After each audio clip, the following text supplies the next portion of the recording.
I'm Chris Kubal. Here's a look at your Local 5 forecast on WeAreIowa.com. Some rain across southern and western Iowa.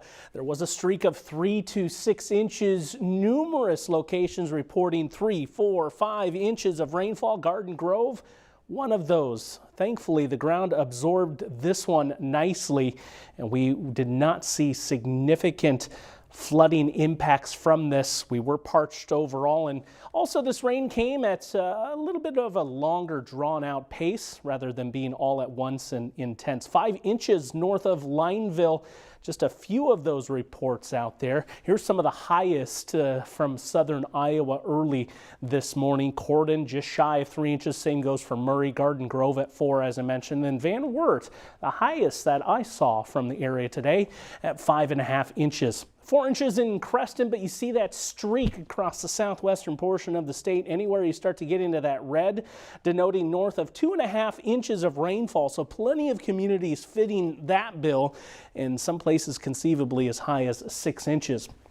There's still a few lingering areas of rain into Wednesday evening, but it wraps up quickly, and overnight all that moisture from the morning rain now turns to fog as the temperatures drop, so be prepared for that out the door first thing on Thursday morning. Locally, maybe dense too. You see Futurecast widespread, half of a mile. Should start to clear out by mid-morning with improvements, and then more sunshine going in the second half of the day will turn things around and push those temperatures back into the 80s. So still some lingering rain to get going into the overnight, but out, I'd say, by 10 o'clock. Temperatures dropping back into the upper 60s and low 70s, squeezing out that fog, then a bit of some sunshine in the second half. I don't think it's completely overcast here. We'll get a chance to pop those temperatures back into the middle and upper 80s on the day.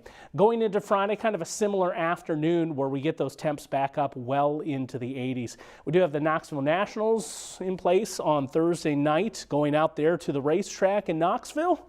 It's looking all right. Those temperatures a little warm. It's a touch on the muggy side, but typical August flare. Temperatures will cool down past the weekend. We'll have a couple of rain chances in that time frame too, but in the end we'll end up with this northwest flow and persistently cooler temperatures through much, if not all, of next week. So as we line up for the Iowa State Fair, going into it, it looks like on a cooler note.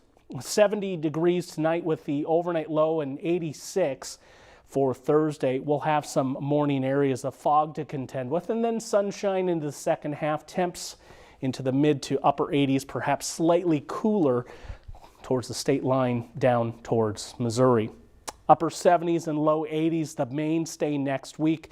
I mentioned some weekend rain chances as early as Friday into the evening, dotting the forecast through the weekend. We'll have to watch for a couple strong storms, especially out west, as we go through that time frame. But the last one will usher in a breezy northwest wind and those cooler temperatures overall.